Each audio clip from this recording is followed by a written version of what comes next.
Assalamualaikum warahmatullahi wabarakatuh. Shalom, perkenalkan nama saya Bambang Manggala. Saya dari program studi Teknik Informatika kelas B.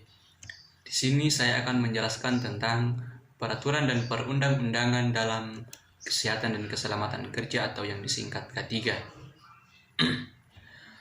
K3 merupakan elemen penting yang harus disediakan perusahaan untuk melindungi pekerjanya.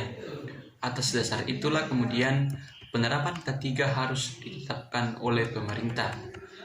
Pelaksanaan dan penerapan kesehatan dan keselamatan kerja mengacu kepada Valley Gates Reglement tahun 1919 nomor 406 yang kemudian direvisi ke dalam Undang-Undang nomor 14 tahun 1969 tentang ketentuan-ketentuan pokok mengenai pekerja.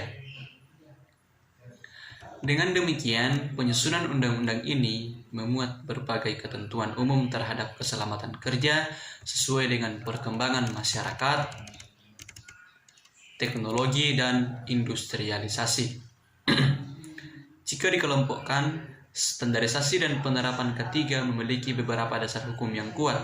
Untuk itu, mau tidak mau, suka tidak suka, kesehatan dan keselamatan kerja haruslah menjadi perhatian bagi setiap perusahaan, pemerintah, dan para pekerja. Adapun dasar hukum pelaksanaan keselamatan dan kesehatan kerja, jika diurutkan dari yang tertinggi adalah sebagai berikut. Yang pertama adalah undang-undang, yakni undang-undang yang mengatur mengenai K3 yang meliputi tempat kerja, hak dan kewajiban pekerja, serta kewajiban pimpinan tempat kerja. Kemudian dasar hukum pelaksanaan keselamatan dan kesehatan kerja yang kedua yaitu peraturan pemerintah. Peraturan pemerintah yakni mengatur mengenai K3 yang meliputi izin pemakaian zat radioaktif atau radiasi lainnya, keselamatan kerja terhadap pengangkutan zat radioaktif. Kemudian dasar hukum yang ketiga yaitu keputusan presiden. Keputusan presiden yakni mengatur aspek K3 meliputi penyakit yang timbul akibat hubungan kerja. Kemudian dasar hukum yang keempat yaitu peraturan Departemen Tenaga Kerja atau Kepmenaker, yakni peraturan tentang K3 terhadap syarat-syarat keselamatan kerja yang meliputi syarat-syarat K3 untuk penggunaan lift, konstruksi bangunan, listrik, pemasangan alat apar atau pemadam api ringan, serta instalasi penyalur petir.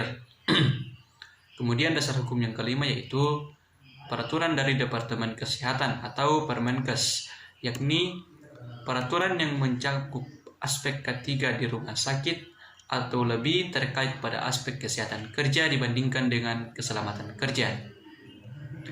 Hal tersebut disesuaikan terhadap tugas dan fungsi Departemen Kesehatan.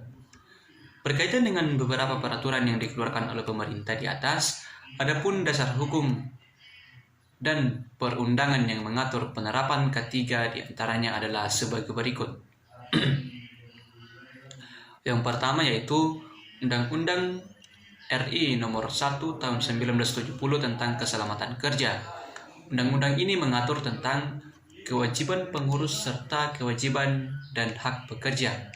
Adapun hak dan kewajiban masing-masing yakni nomor 1, kewajiban pengurus atau pimpinan tempat kerja diantaranya adalah sebagai berikut. Yang pertama, mencegah serta mengendalikan timbul atau menyebarnya bahaya yang disebabkan oleh suhu, debu, kelembaban, kotoran, uap, asap, gas, cuaca, hembusan angin, radiasi, sinar, getaran, dan suara. Nomor 2, mencegah serta mengurangi terjadinya bahaya. Yang ketiga, mengamankan serta memperlancar dalam pengangkutan orang, barang, tanaman, ataupun binatang. Yang keempat, mencegah, mengurangi serta memadamkan kebakaran yang terjadi. Kelima, mendapatkan penerangan yang cukup serta sesuai. Yang keenam, mencegah terjadinya aliran listrik berbahaya. Yang ketujuh, mencegah serta mengurangi terjadinya kecelakaan. 8. Membuat tanda-tanda sign pada lokasi proyek supaya pekerja dapat selalu waspada. Yang ke-9, menyelenggarakan penyegaran udara yang cukup. Yang ke-10, memberi pertolongan ketika terjadi kecelakaan. Yang ke-11, memberi kesempatan untuk menyelamatkan diri apabila terjadi kebakaran maupun kejadian berbahaya lainnya. Yang ke-12, menciptakan keserasian antara pekerja dengan lingkungan, alat kerja, serta cara dan proses kerja. Kemudian ke-13, mencegah serta mengendalikan munculnya penyakit yang diakibatkan oleh kerja, baik itu berupa keracunan, psikis, infeksi, ataupun penularan. 14. Menyediakan alat-alat yang digunakan untuk melindungi pekerja. Ke-15, memelihara kebersihan, kesehatan, dan ketertiban. 16. Mengamankan serta memelihara berbagai jenis bangunan. 17. Mengamankan serta memperlancar pekerjaan dalam hal bongkar muat, penyimpanan, dan perlakuan barang. 18. Menyesuaikan serta menyempurnakan pengamanan terhadap pekerjaan yang berbahaya supaya dapat meminimalisir terjadinya kecelakaan. 19. Melaksanakan pemeriksaan kondisi mental, kesehatan badan, serta kemampuan fisik pekerja baru yang akan diterima oleh perusahaan ataupun yang akan dipindah kerjakan, yakni sesuai pada sifat pekerjaan yang akan diampu oleh pekerja. Dalam hal ini, pemeriksaan dilakukan secara berkala. 20. Kewajiban untuk menempatkan segala syarat keselamatan kerja wajib pada tempat-tempat yang mudah dilihat serta terbaca oleh pekerja. 21.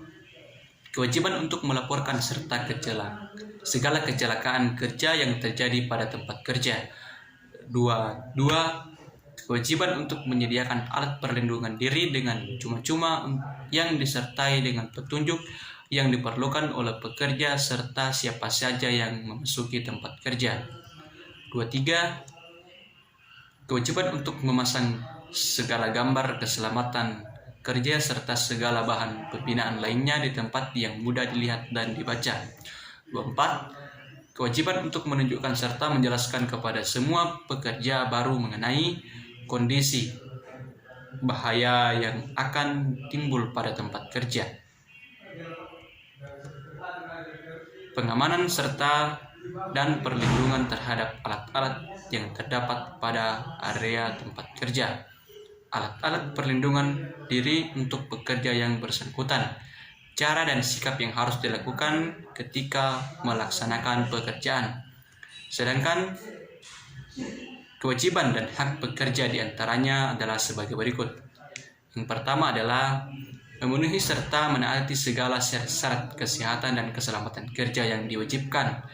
Yang kedua, memberikan keterangan secara jelas dan benar jika diminta ahli atau pengawas keselamatan kerja.